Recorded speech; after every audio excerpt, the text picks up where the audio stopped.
It's Wednesday, January 18th, 2023, and you're listening to episode 606 of Fear the Boot, a show about tabletop role-playing games and a little bit more. Running time for this episode is 48 minutes.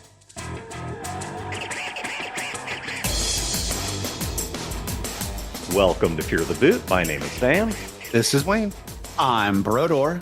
And this is DJ. All right, so let's explain real quick what's going on here.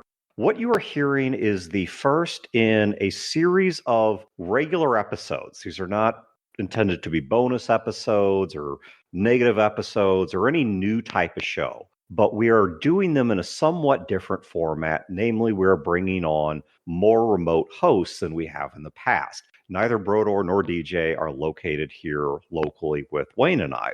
And the reason that we are doing this is to try and help us with some of the current difficulties with local host availability, because the past few years have kind of sucked for everyone, us included, but also so we can bring back the perspectives of some people that we've had on in the past or even had as regular local hosts that simply had to move. Like in Brodeur's case, he went to jail. And in DJ's case, he lives in Oregon. And we're also looking to bring back people like Tex and non-people like Chris Hussey. So that's what we're doing here. And you are hearing our first take on this. So we're going to see how this goes. Now, before we dig into today's subject, let's real quick talk about DJ and Brodeur. What have you guys been up to over the past couple of months? We'll hit Brodeur first because he's probably the easier of the two. So I live in Gold Hill, Oregon, on an 18-acre mountain compound. It was enough that I had to stop being a house husband and get a real job. I got hired on the spot at a gaming company called Fun Again Logistics, and we do primarily Kickstarter fulfillment. And I found out today that even though I was hired on the spot and they had plans for me in the future of the company, the logistics division is being shut down, and that my boss is losing his job and my boss's boss is losing his job. And well, we're all losing our jobs in March at some point. And so I'll be looking for other work to pay for bullets and bottled water. Kick ass. Well, I'll still go ahead and keep an extra bedroom for you. Dude, I love it here. No, Dan, I can't even get into it because we're trying to keep the introductions brief. I know. I just want you to understand that I will ruin your life and bring you back for purely selfish reasons. That's an ongoing goal of mine. And, you know, when you have an ongoing goal that you're trying to work toward in individual bite-sized discrete steps, sometimes you could use a little bit of help. And gee, DJ, do you know where someone might find such a product? I do. And that's something I created in BuJoRPG, which is short for Bullet Journal RPG. And I was on the show last time for. Yes, DJ has been on the show before. He was a guest on episode 466, where he talked about BuJoRPG, which is a tool for gamifying your life and creating sort of a pseudo RPG experience around trying to achieve. And I will link both that episode and also link to BuJoRPG in the show notes. So if you are looking for something to make it a little more fun as you're trying to lose weight, get a book written, ruin Brodeur's life, then this is a great product to look at. We loved it when we had him on the show before, and I'm happy to have both DJ and his perspectives back on the show. If you're going to ruin my life, you better be 5'6", like 110 pounds, red hair, and covered in tattoos. Dude, your Merilith is none of those things. No, but I'm just saying that she's like 8 feet tall, definitely not 110 pounds, has 6 arms. I don't think any tattoos. Oh my, no, they've got hella tattoos, dude. In fairness, if anyone's going to ruin Brodeur's life, it's Brodeur. Touche. That's true. That's true. I just have to make my house handicapped accessible for when he takes out his other eye. All right. So let's get down to today's topic. Let me set up what we're going to talk about and then immediately put some parameters on the conversation, because this has the potential, as is already happening all over the internet, to get way out of hand, way off topic. So what we're talking about today is the update that is supposedly coming from Wizards of the Coast to something known as the OGL, or the Open Gaming License. For anyone who has no idea what I'm talking about, the Open Gaming License is something that was created back around the time of D&D 3rd edition. And the purpose of the Open Gaming License was to invite other companies to come in and create their own products that were completely compatible with the concepts and rules of mainstream D&D, and create a lower bar of entry for new players, because theoretically, if you learn one game, the concepts carry over to any of these other products you play. So if you learn D&D, you're already at least in the ballpark of, say, something like D20 Modern, Pathfinder, whatever. And that was called the Open Gaming License. Now, there has been a leak, and let me stress, this is a leaked document, or at least supposedly a leaked document, that has come out of Wizards of the Coast saying that they are about to change the terms of this license in a way that is not very friendly to the people that rely on it to make their products, which range in size from small publishers like our good friend John Grana, who made Blood Moon Goblins, all the way up to much larger companies like Kobold, or obviously Paizo's probably the elephant in the room, making Pathfinder. Now, we want to stress a few things. First of all, this is a leak, and only supposedly so at that. Secondly, the news on this is changing very rapidly. There is supposed to be an official statement coming from Wizards of the Coast on what will and won't change in the new OGL sometime within the next couple of days after us recording this. So by the time this show gets edited and dropped, everything could be completely different than what we think it is now. Third, we are not lawyers, and even if we are, I have gotten the opinions of 3 different attorneys, 2 of which specialize in business and intellectual property law, and they can't agree on what this means. And if it is anything like what the leak says, this is almost certainly headed to court anyway, which puts it all back up in the air, because who knows where this is going to go. So what we want to talk about is not the document itself, nor the contents of the document, because that is being speculated on, argued about, and discussed to death all over the internet, and we'll probably just make ourselves look like fools in an unusually big way in the process. I will say, in comparison, the original OGL is designed to be 1 page, and the leaked document is 15 pages of legalese. Whoa. So there is a lot of room for things to be hidden, and it takes a while to work your way through it. Because contract is not designed to protect you, the signatory whom is being handed the contract. The contract is designed to protect the person who's trying to violate you. And honestly, and I'm not saying this because I haven't been on the show in a while, and I'm afraid you guys forget who I am. But in all honesty, I think that was very succinctly put, but also setting the parameters that we're not going to talk about the document itself. I've not read the OGL, the original OGL, the current OGL, so I can't comment on that. Not in any way that really matters. But if what people who are much smarter than I am, if what they're saying is true, then, it just reinforces something that I have believed for 20 years. And I'll espouse right now is that the WotC party hates you. Well, yeah, and that's where we're going to focus, not specifically on WotC hating you, but we want to talk around this topic in terms of how does this impact our hobby, how did we get here, and why this actually, as scary as it is, might in the long run be a good thing. So we're not going to talk about the specifics of the OGL. We are just going to talk about the situation as a whole. Okay, so the context of this. Let's go ahead and start with what Brodeur said. Yeah, because I want to counter him. I don't think WotC hates you. I don't think they notice or care about you as a consumer. What this document is aimed at and what their goal is at is competitors. This is aimed at other businesses. You're just the person giving them money. They don't care enough to hate you. And I'll say that I don't think that they hate you either, but I think that they see, hey, they're making money off our product, and we want more of that money than you're making, so we want to get that slice of the pie too. Yeah, you know what I think this is really a reaction to, although belated? It's a reaction to two things. The first is when Pathfinder took the market from them. When they very briefly overtook them, they realized that another company using their own product that they had released was able to take market share from them. That was something that scared them and made them want to think about how they could protect themselves against that in the future. Point, Cole. Then they are looking for a new model of moving to subscription services and online. Point, Cole.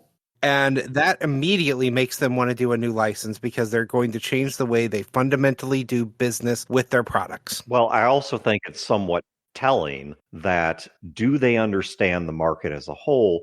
Because I think along with something called 1D&D that they're working on, I think what they're missing out on here is that in the process of trying to consolidate and to make some money off of the product side of this. And once again, I'll agree with whoever it was that said, this isn't about the consumer. The consumer is getting affected, but this is probably not about us at all. This is about publisher. What I think they either don't understand or don't care about, and I don't know which, is how this will affect the consumer in the process. There's something that I was talking to my brother-in-law about where he made the point that a lot of times politicians say something like, we want to do this, and we can pay for it by taxing consumers in a particular way. And they base their projections off of current consumer behavior. What they don't take into account is the moment that you levy the taxes or change the tax code, pretty soon the consumer will catch on and they will change their behaviors as a result. And I think that's kind of the trap that WotC has backed themselves into, that I don't know that they fully appreciate that what they're doing based on the current state of the market may change the way that we consume or change the nature of the market in such a way that it undoes a lot of what they think they're going to get out of this. I also think you have a lot of executives in place now that weren't there when Dancy and Cook were around, and they look at this and say, why in the world did we ever let other people use our property? They're trying to pull it back because they would have never allowed it if they were there to begin with. I disagree there. I think some of the people that were there during that time with WotC are still there with WotC. Now, I could be wrong, but I think it's more insidious than that. I think that someone had the foresight to use the OGL to build the popularity of the brand. And then at a very crucial moment, particularly when their greatest rival had to go to Shane Hensley and beg Shane, please let us do Pathfinder Savage Worlds because nobody's buying 2.0. We're dying here. WotC was like, ha, you. We can kill Pathfinder now. And anybody else who gets uppity like Cobalt, right? I think this is calculated. It's deliberate. They knew exactly what they were doing. They said, y'all can build the popularity of our brand and bring us back from the brink of just oblivion and being forgotten. And now we're just going to take over. It's genius. It's evil genius, but it's genius.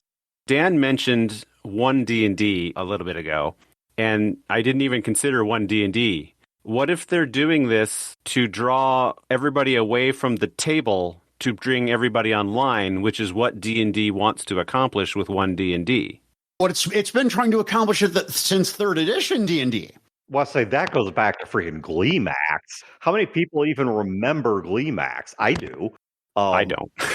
They were trying to build tools since 2000 for you to play on your computer at home. It's just now that technology has finally caught up with their desires. Nobody remembers when they opened their own retail stores because they wanted to circumvent 3-tier distribution and shut out the hobby market. Nobody remembers when they tried to undercut the hobby market by selling books to Barnes and Noble and Borders. Who's out of business? Oh yeah, Borders. undercut us by selling them books weeks earlier than we would get those books, so people would buy from them, so we would get hurt. Nobody remembers how they decided to take the MSRP off of Magic the Gathering cards, so it was the Wild West to figure out pack prices or how to set tournament prices for anything. Dude, I'm sorry I'm hot, but they hate you. They hate the hobby market. They've always hated the hobby market. They've always hated you Midwest corn-fed fat neckbeards. They hate you. And just a side note, who thought that the former sailor would be the cleaner mouth of the podcast crew here?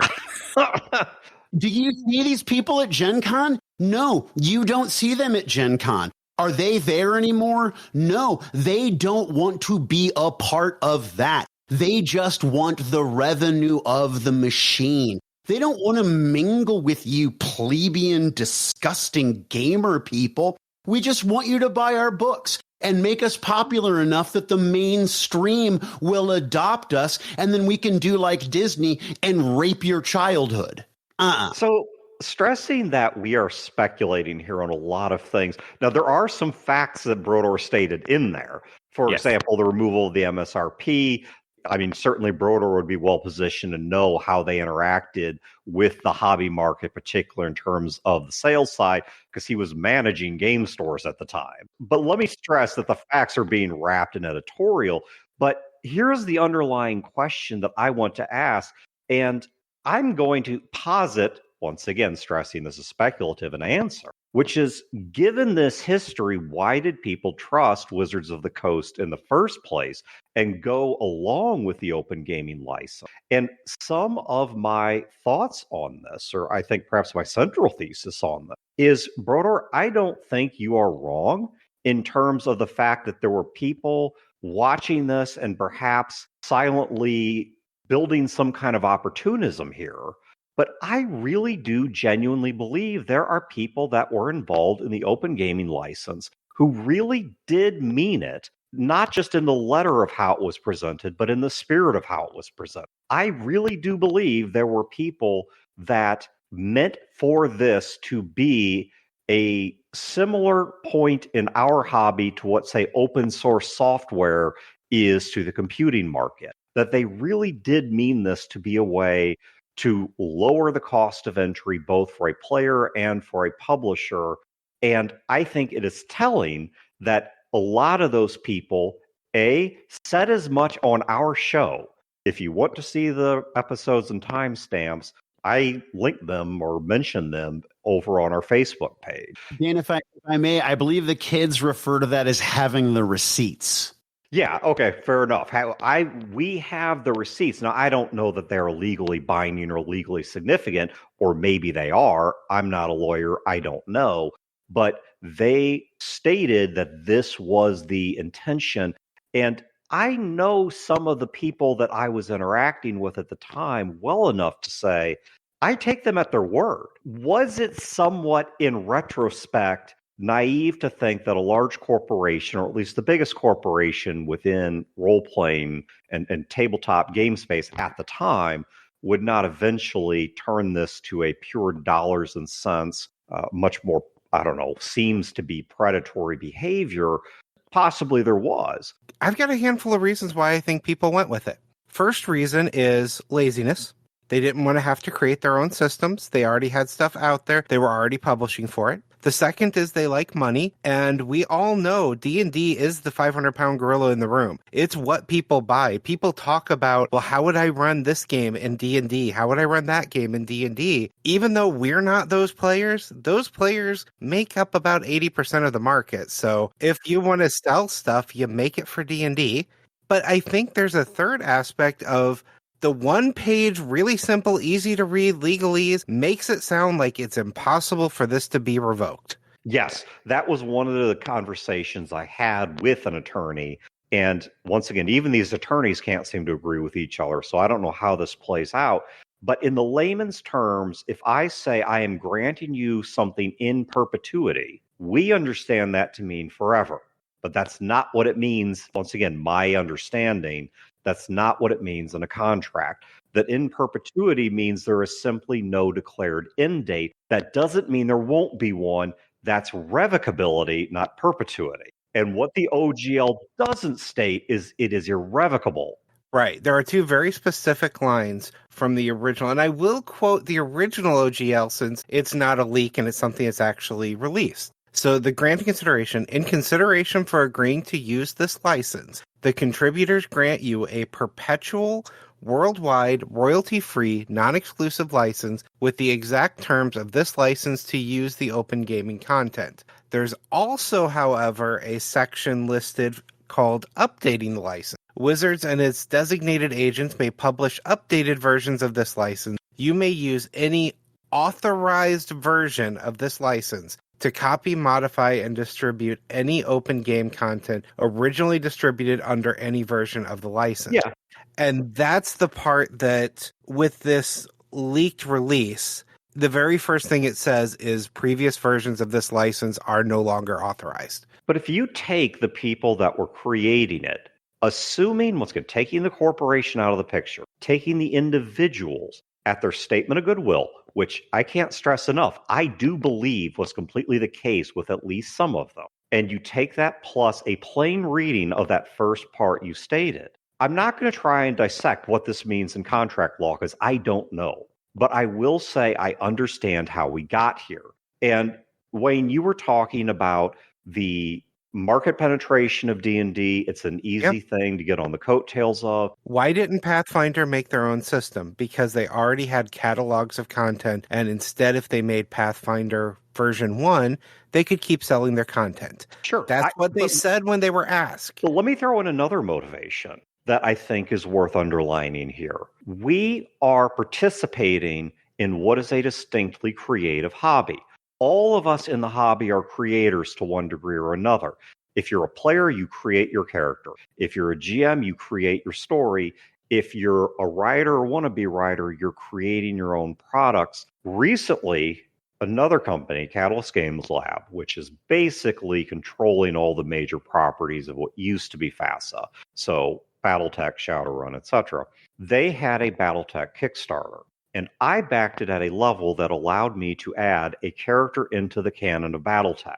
Why did I do that? Because I love Battletech, and even though I had no delusion I was ever going to make any money off of what I was contributing, in fact, I was paying them money to do it, the possibility or the option here, the chance to put myself and my ideas into this space was worth a lot to me. And I think in the same way, if I look at someone like John, I don't think John ever had any delusion he was going to make money beyond, buy a case of beer off of Blood Moon Goblins. He did it because he loved the idea he came up with and loved the idea of contributing that to the collective space of D&D. And so I think it is fair to note that there is another motivation in there that I don't think is fairly described under laziness or greed. Or a path of least resistance, or however you want to iterate that.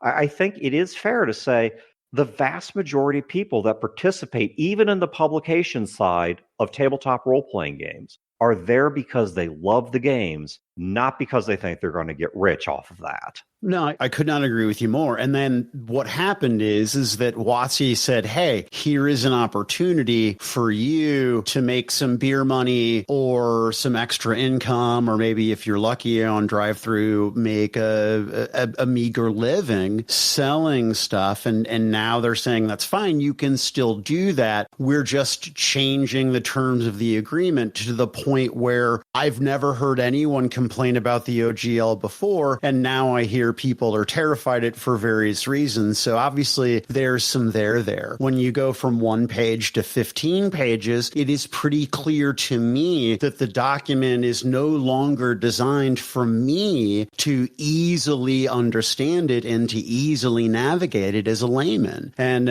forgive me for being heated earlier, but I'm so mad at the WotC party. I just think we need to do something about them. They terrify me. I'm so scared that they're gonna come and get me. Brodeur, can I ask you a question here that I think may cut to the real heart of this issue? Because everybody loves to debate issues in terms of logos or logic, the facts of the situation. And if you look online right now at what's going on, the debates that are occurring and the arguments and whatever, they're always wrapped up in a logos appeal, in a logical appeal. Well, you can't do this, or it's not fair because of this, or whatever. And even the people that are on the opposite side are saying, well, it's not that big of a deal, or they can do it. And they try to present it in these very logical terms.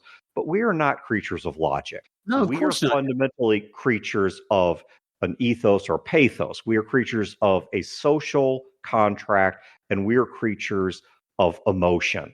So let me ask you a question. Put aside for a moment all the history. Put aside for a moment all the facts or speculation about facts. Why, purely as an emotional human being that is passionate about this hobby, why do you care?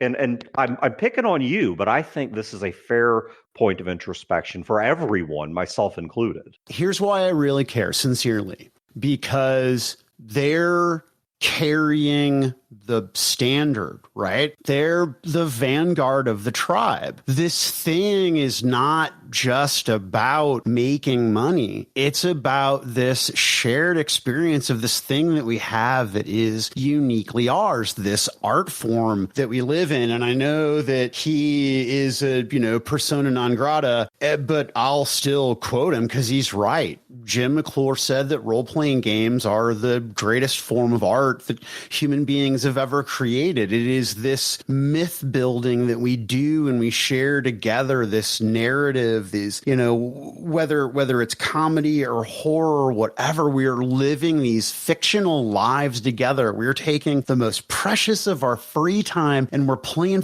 and make-believe together because that's how much everything else in the outside world sucks, and they have a responsibility to carry that thing, and they have polluted that thing and the reputation of that thing. And I know that that is not logical, but they have an obligation, in my opinion, as a fan and as a member of the tribe, to not tarnish the reputation of the thing, to not dirty the banner that they're carrying. And they don't give a That's why they don't come to Gen Con, because they don't care. They don't want to be around you. They don't care about the banner. They don't care about the standard. And that hurts my feelings. And me not being a D&D fan, because I haven't played, I'll be honest to the audience, I haven't played a D&D game since 1990. Which should give an indication of how old I am. This situation affects me also, because when I'm explaining to someone who hasn't played the hobby and I'm trying to bring them in, I don't go, you know what, I'd like to play pretend vampires with you, or I'd like to play a pretend space game with you. I'm like, I've got this game. It's about people living on a planet and we're going to build a community. It's kind of like Dungeons and Dragons, but it's for a community building space game. And they'll go, oh, well, I understand that. Whereas the other way, I'm trying to explain a generic concept to them and they don't get it.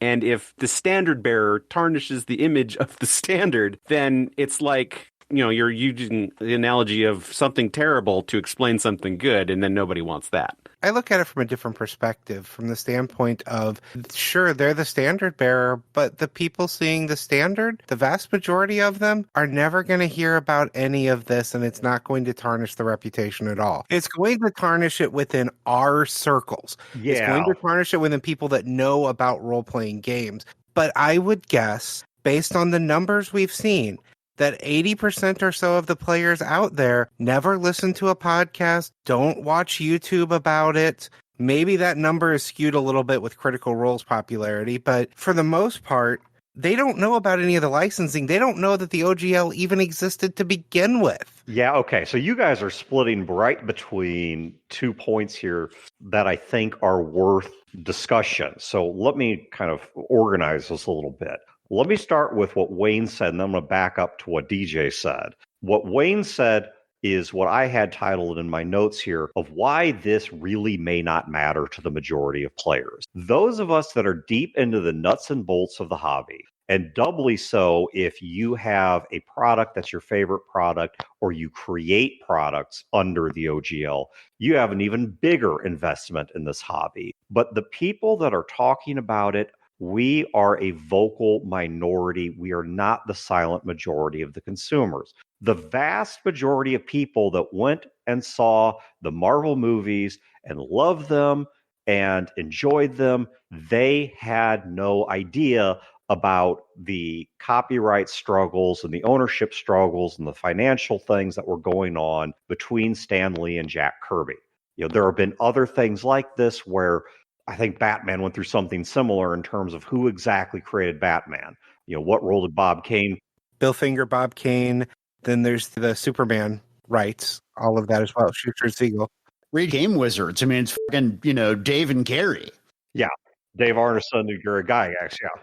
The average person that plays this hobby does not know, does not care, because they do it from consumer side. When I go to buy a new car, I don't have any idea about the politics on the factory floor. And I might have an opinion, but deep down that is not going to be powerful enough to drive my decision to buy or not buy. Now, where this might make the market care anyway, despite the fact the average person doesn't know, is if this changes the products that are being made, what's out there to consume, or what the one person in your group who does care, who is probably the GM, who is probably the big influencer of your consumption choice, if they choose to jump ship, or the products shift in such a way that suddenly there is no longer a glut of D&D out there, but what people are pushing, what they're talking about, what you can buy isn't D&D or D&D compatible anymore, I think this will eventually have an impact. The same way that if the Stan Lee Jack Kirby thing blew up to the point that, let's say, somebody had lost the rights to Spider-Man, well, now that does affect the consumer, even if they don't care how we got there. But I think it is worth noting that as passionate and vocal as we are, it is fair. And when I say we, I don't mean this show. I mean really hardcore role players in general. Yeah, if you're listening to this podcast, you're not the average role player. Yes. You're already more invested. You are in that minority. And we care, even if you only care at 1%, that's 1% more than the average person playing D&D cares about. To my family group that's playing the West Marches game, I had to explain this topic, even like what the argument is about, last night at dinner, because they didn't even, well, outside of one person, outside of my brother-in-law, Doug, they didn't even know this was going on, much less what the implications of it were, much less why they as a role player should care. And then they went on to continue working on a gnomish artificer out of Tasha's without a second thought to it. And so I think it is fair to note that we shouldn't overstate, just because of our emotion that's invested in this, or even our dignity or our legal concerns or whatever. I'm not saying these things don't matter. No, but right now there's a lot of hyperbole and clickbait and using people's emotions to generate content for themselves. That's probably one of the reasons that I'm angry, is that I realize that I don't matter. And it's always sad to me to see the community of people that built a thing and that carried it from the dark ages of the Satanic Panic and into the light are now being eschewed by, some greedy corporate whores. Right. I don't think it's going to be as big of a deal as people are making it out to be. However, I have read the leaked document, and I have a ton of concerns in it, and I would not release a product under it. Oh, yeah, certainly. I mean, we're, of course, working primarily on Skies of Glass. The second thing I was looking at doing after that was a product dedicated to playing a Nolish tribe based on what I developed for Gnarl. I'm not going to do that anymore. I mean, if this goes this way, I might release a rules-agnostic setting book, but I sure as hell would not put anything under the OGL. Is Dan not putting out Gnarl content going to rock the waves of the ocean of D&D? And the answer is, of course, no. And that's really what I wanted to accomplish in this episode, is not get all nuts trying to work down the details of it that we don't understand. Right. Or may not be qualified to discuss, but instead is to context this of why does this matter to the gestalt of our hobby and to give sort of a format to where this fits in and why we care, even if I can't explain to you what effect it has, or even if it turns out in the long run that effect is minimal. I mean, I have a theory that WotC released that leak. This is just a theory, but I have a theory that WotC released that leak to test the waters and see what they could get away with. And as a part of that theory, I think the actual OGL 1.1, it may have some issues, but I don't think it's going to be as brutal as what's been leaked. That's just a guess, but that's why I think that. The reason that it's a bad thing for me, I don't know if it's just me or if maybe this is why it's resonating with other people as well, but gaming was the place I was relevant. And now D&D is telling me that I don't matter. And that sucks. It's like somebody disrespecting your significant other. Does it, I'm assuming it's just words, does it really change anything? No. But does it affect how you feel? Oh, yeah. And you could continue that out too. Does it affecting how you feel actually change the way you interact with the world and therefore have a real impact and you get way down a rabbit hole? Right. Maybe that's the difference. I never thought I mattered to them. To smaller publishers where I have conversations with the publishers and I regularly am talking to them through different media, yeah, I think I might have tricked myself into believing I matter there. But I never believed that for something as big as Wizards of the Coast. So where I want to close this one out on is a counterpoint to what we ourselves have been saying that also make it a bit controversial, but I'm going to go ahead and say it. On some level, I'm not convinced this isn't a good thing, even if it is as bad as it looks like it's going to be, and here's why. Now, let me preface this by saying, please do not misunderstand. I am not trying to minimize the impact this has on people that are passionate about this, nor the impact this has on the livelihood of the people that make these products. So this is meant to be a yes and, not an either or, okay? So I am not dismissing the problems this could create for a lot of people in saying there might be a bright side to this in a weird sort of way. And here's my sort of, I don't know, off-kilter bright side to this. What I already see happening is two things, both of which I think are good. The first one goes back to a point that DJ made, and there was an episode that we dedicated to discussing this, and I'll also link that one in the show notes. I like D&D, but I resent what it has come to represent. That our hobby is D&D and D&D is our hobby. If I say I read books, people say, oh, what books? If I say I watch movies, people say, oh, what genres? If I say I play role-playing games, they say, what's that?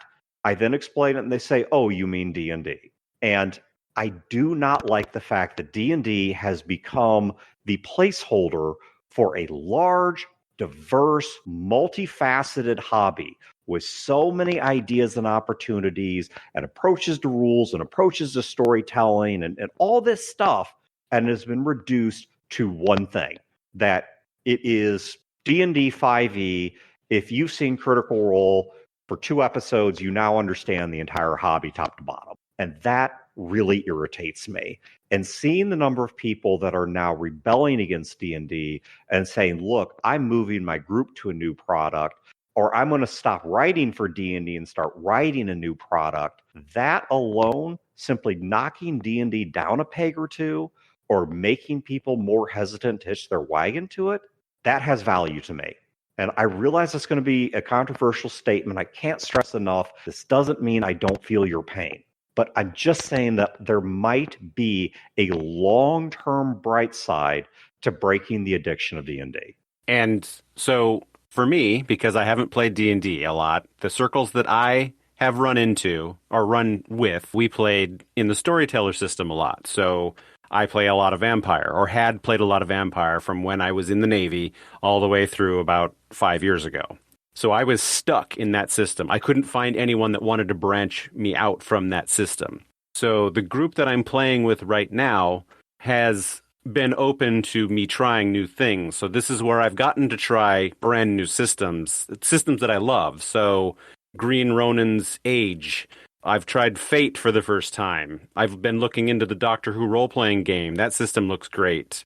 I was looking into Pathfinder and Starfinder because that looked like an interesting setting, something interesting. There's several Eastern fantasy RPGs that I was looking into because I'm more into the Eastern fantasy. But this is a chance for everybody that's offended by what's going on to, if you're just a player or a GM looking to shift, maybe you want to look at a different system, not for a hate reason, but to branch out to see what else is out there and check things out, because this is an opportunity now to give something else a chance that isn't connected to D&D. I'm not even saying avoid OGL products. I'm just saying, something that doesn't have the Dungeons and Dragons name properly attached to it. So yeah, and I think that's what I'm getting at is I don't have a call to action here. No.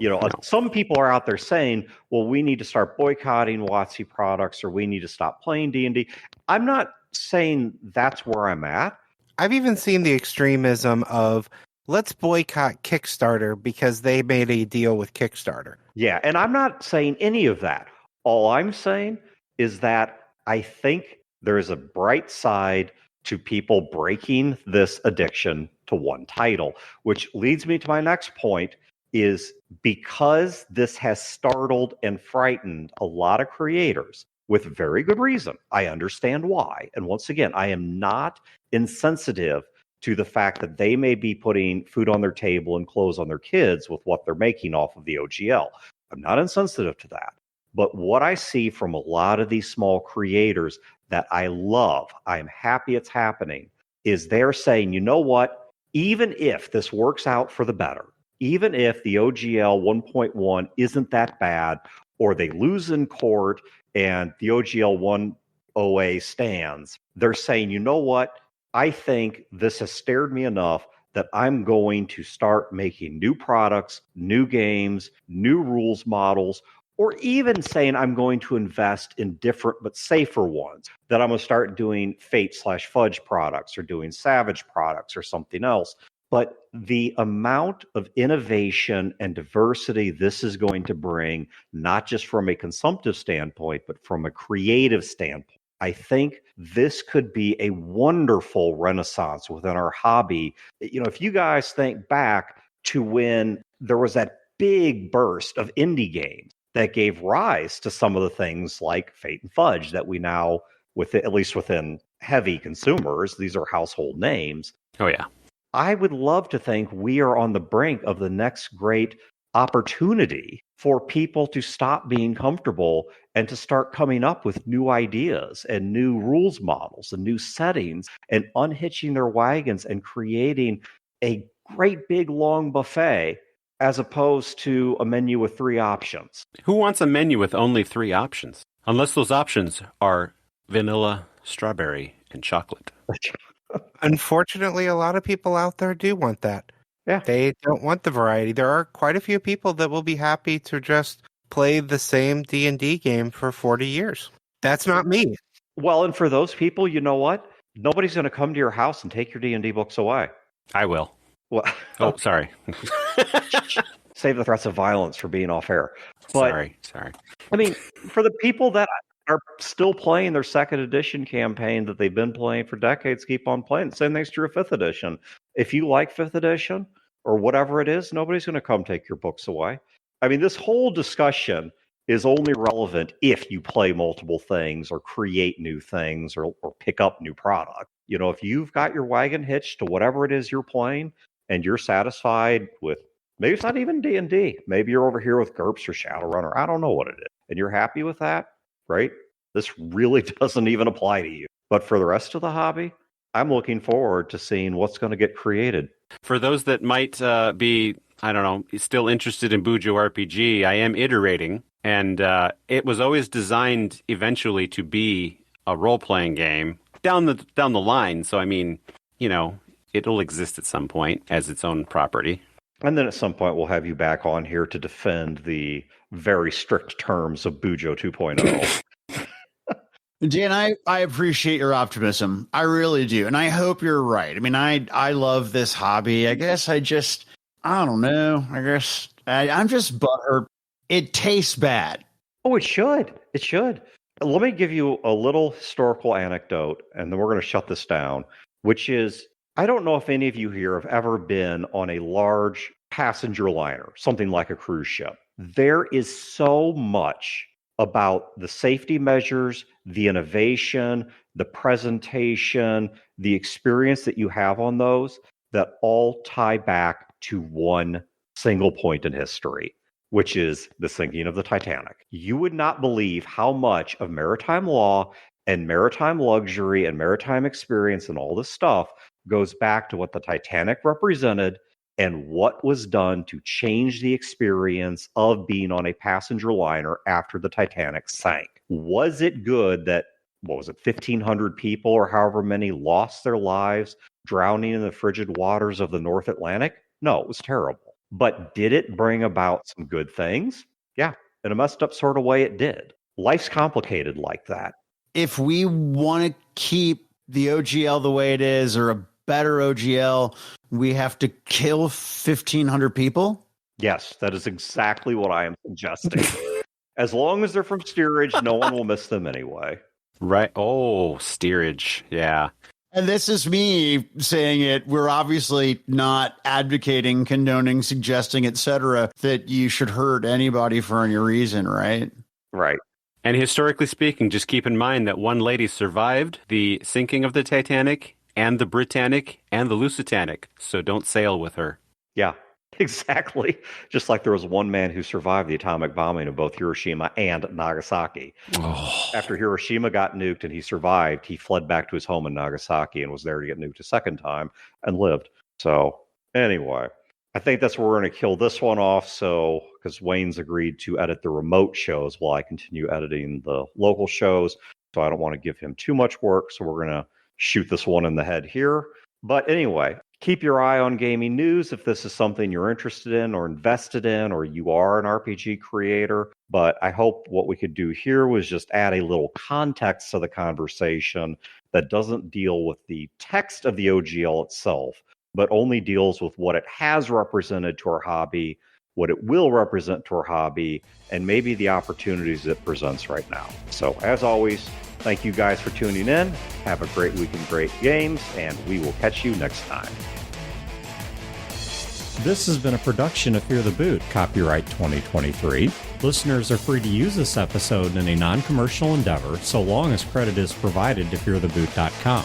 You can find previous episodes and other resources at feartheboot.com. If you wish to support this show and its related endeavors, you can do so at patreon.com/feartheboot.